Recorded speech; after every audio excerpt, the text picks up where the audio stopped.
बहुत अच्छे लग रहे हैं आप लोग सब, बहुत खूबसूरत लग रहे हैं। तैयार हो? झूठ बोलने की नहीं रखी थी। जिंदगी में यही कमाया, लॉन्डे हॉट बोलते।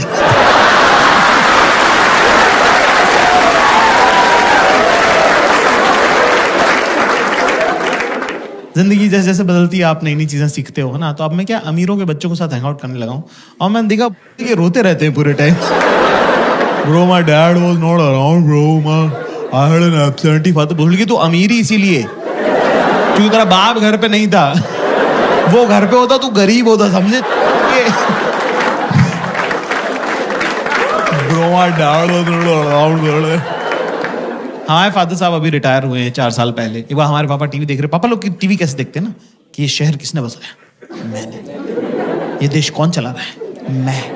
लोग सांस किसकी वजह से ले रहे हैं? मेरी वजह से। तो हमारी मम्मी आई कह रही अजी सुनते हो? इतने प्यार से बोला, मेरे तो हाथ से निवाला छूट गया। तो मैंने देखा ये लोग क्या बात करते थे। मम्मी ने जैसे बोला अजी सुन रहे हो, पापा ने टीवी बंद किया, तकिया लगाया, शॉल ओढ़ के मुंह ढक के सो गए वो आदमी। मैंने कहा ये लोग करते क्या रहते हैं, जरा देखूं तुम। तो मैं साइड में खड़े होकर देख रहा हूँ, हमारी मम्मी और हमारे पापा बात कर रहे हैं। मम्मी कह रही क्या हुआ? पापा कह रहे मम्मी कह रही सुन रहे हो? पापा कह रहे नहीं। फिर मम्मी ने शॉल हटाई, कर क्या हो गया है? कह रहा मुझे बुखार हो रहा है। मम्मी ने टच किया, बोले कहाँ हो रहा है? गर्म तो नहीं लग रहा है? तो कह रहे कि हड्डी का बुखार है, 2 घंटे बाद चढ़ेगा। Okay fine, great, good, I agree.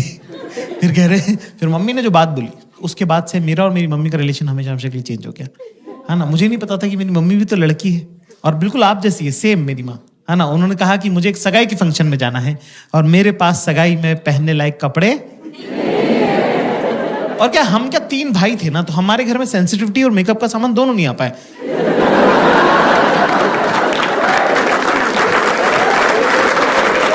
हमने माँ बाप ऐसे देखे हैं कि इस आदमी से डरना है, ये औरत काम करती है, ठीक है, बीइंग वेरी ऑनेस्ट। तो पहली बार मुझे लगा कि अरे यार मम्मी भी तो लड़की है, मम्मी को भी तो सजना सवरना, अच्छे कपड़े पहनना अच्छा लगता होगा। तो मुझे बड़ा प्यार आया, लाड़ आया मम्मी पे। तो मैंने मम्मी को बोला कि मम्मी मैं लेके चलता हूँ आपको शॉपिंग में, मेरे साथ चलिए, राइट, है ना। पर मेरी मम्मी बिल्कुल आप लोगों की जैसी लड़की है, बिल्कुल बेसिक टिपिकल गर्ल, कि जो भी लड़का ध्यान दे रहा है उससे मैं क्यों बात करूं। जो इग्नोर कर रहा है उसी में तो घुसे रहना है 24 घंटे। भाई अगला बंदा टस से मस नहीं हुआ। जैसे सारी अरेंज मैरिजेस होती है, मेरे साथ ही जाना पड़ा। मैंने गाड़ी में मम्मी से पूछा, मैंने कहा मम्मी पापा आपको शॉपिंग कैसे कराते हैं? अच्छा, हमारी मम्मी पापा की है चाइल्ड मैरिज, तो मेरी मम्मी को पता भी नहीं, कंपैरेटिव भी नहीं है मेरी मम्मी के पास कुछ कि कुछ और क्या हो सकता था बेटर। जो पापा ने सिखा दिया वही फाइनल है। तो मैंने पूछा मम्मी पापा आपको शॉपिंग कैसे कराते थे? तो मेरी मम्मी ने बताया मुझे कि पापा इंदौर में मम्मी को स्कूटर पे लेके जाते हैं बाजार, और वहां बाजार पहुंचने के बाद कहते हैं कि 10 मिनट है तेरे पास, मैं स्कूटर बंद नहीं करूंगा, अगर तू वापस नहीं आए तो चला के घर चला जाऊंगा। पापा के लिए रिस्पेक्ट और मम्मी के लिए बुरा मुझे एक साथ लग गया कि ये अलाउड है क्या? मेरी मम्मी के साथ ऐसे कैसे किया, पर ये अलाउड है क्या? हम गए साहब एक सूट की दुकान पर, हमारी मम्मी ने रिकॉर्ड टाइम में 7 मिनट में 2 सूट पसंद किए कि ये दोनों पसंद है, ये दिला दे। 7 मिनट में 2 सूट, मेरा तो दिमाग खराब हो गया। मैं पैसे देने लगा था, अचानक से मुझे एक आइडिया आया कि मेरे पापा ने मेरे बचपन के इतने सारे प्लान्स खराब करे, क्यों ना पापा की बंदी को गलत आदत डाल दी जाए। अपना कौन सा रोज रोज का लेना देना है, भुगतेगा अगला, भुगतेगा हमारा क्या। तो मैंने बोला मम्मी आप ट्राई करके देखो। मम्मी बोली यार ऐसे थोड़ी होता है। मैंने कहा हाँ ट्राई करके देखो। मम्मी को ट्राई का कॉन्सेप्ट ही नहीं पता था कि ट्रायल कर सकते हैं। 45 मिनट हो गए, फिर 1.5 घंटा टाइप हो गया। हमारी मम्मी रोती हुई बाहर है, हमको लगा कुछ लगभग तो नहीं गई, तबीयत खराब हो गई, क्या हुआ? मैंने कहा मम्मी क्या हो गया? कह रहे कुछ नहीं, मेरा लड़का बेचारा 1.5 घंटे से बाहर खड़ा हुआ, तेरे पैर दुख रहे होंगे बेटा। ये सुन के मेरी भी आंखें छलक गई, मेरी भी आंखों में आंसू आ गए। मैंने कहा मम्मी आपको पता नहीं है पिछले 10 साल में आपके बेटे के साथ क्या क्या हुआ है। बाप 3 दिन सारा के बाहर खड़ा रहा। Girls and give me chair. लड़कियों को थोड़ा ओवर ट्रेन कर दिया है समाज ने, हर कोई ज्ञान दे रहा है उनको। आती जाती लड़कियों को लोग बोलते रहे बेटा पता है ना सास से कैसे डील करना है, और नंदों को दबा के रखना है, और जेठानी और देवरानी को मुंह नहीं लगाना है। लड़की कह रही मेरी जिससे शादी हो रही वो अनाथ है। कह रही फिर भी मैं बता रही हूं सास से कैसे डील कर। लड़कों को कुछ बताता ही नहीं है, ना पहले वालों को पता था ना बाद वालों को पता था, बस ऐसी मोटा मोटी सा कह देते फोड़ दियो बेटा फोड़ दियो। अरे फोड़ना क्या है भाई, पहले ये तो बताओ। कर लेगा ना तू, कर लेगा। हाँ मेरे ख्याल से शॉपिंग उसमें के अंदर इंपॉर्टेंट पड़ाव है। Girls in the house you know, लड़के जब साथ जाते हैं शॉपिंग पे तो उनको कंटाल आता है ना, they get bored, right, you agree? अरे मैम ने तो लफाड़ा ही मार दिया यार, थप्पड़ मार दिया, देख रहे हो उसको भी पता तुम्हारे बारे में। तो दोस्तों क्लास ज्यादा मुश्किल नहीं है, बहुत जरूरी होता है अपने आसपास की औरतों के साथ शॉपिंग करने जाना, क्योंकि उससे आप बेहतर इंसान बनते हो। आपकी जिंदगी में जब अगली बार बुरा वक्त आएगा तो आप उस बुरे वक्त को शॉपिंग एक्सपीरियंस के साथ कंपेयर कर सकते हो।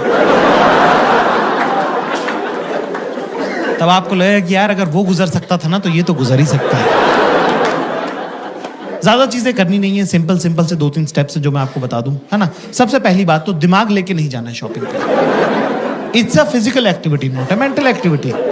तेरे दिमाग का कुछ काम उसको होगा भी क्यों? तू है कौन भैंचोद? पहले तो फैशन तुझे नहीं पता, है ना। स्टाइल का सब तेरे पूरे खानदान में किसी को नहीं आता। तेरी खुद की शर्ट तो तुझे उसने लाके दी है, तेरे को लगता है वो अपनी ड्रेस तेरे से पूछ के लेगी? नहीं, नो। तो ऐसे में दोस्तों हमें क्या करना है, ये बहुत इंपॉर्टेंट सवाल है। कुछ नहीं करना है, चाहे दिमाग में आप चाहे थाईलैंड घूमो, चाहे एम्स्टर्डम जाओ, उनको उससे कोई मतलब नहीं है। सीधे चेंजिंग रूम के बाहर खड़े रहो, जेब में हाथ डाल के, गर्दन टिल्ट करके।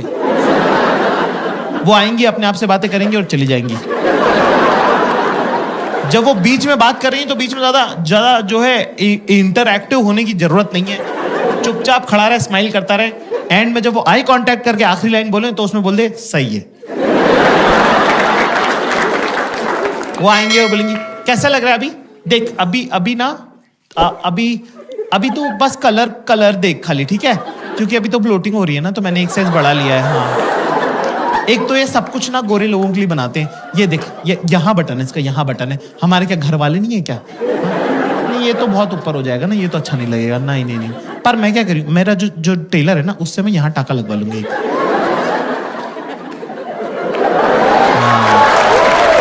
तो कुछ चोकर वगैरह अगर पहनना रहेगा ना तो सही लगेगा फिर, है ना।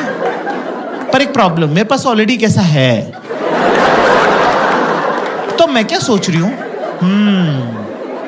उसको येलो के साथ पहन लूंगी, इसको व्हाइट के साथ पहन लूंगी, तो 2 हो जाएंगे, है ना। ये मैं हाथ डाल, बोल 1 2 3, एक बार फिर से कर, 1 2 3, शाबाश, वेरी गुड। बस एक डायरी में नोट कर ले दोस्तों सब लोग, क्लास, कि चाहे मौत आए या मूत आए,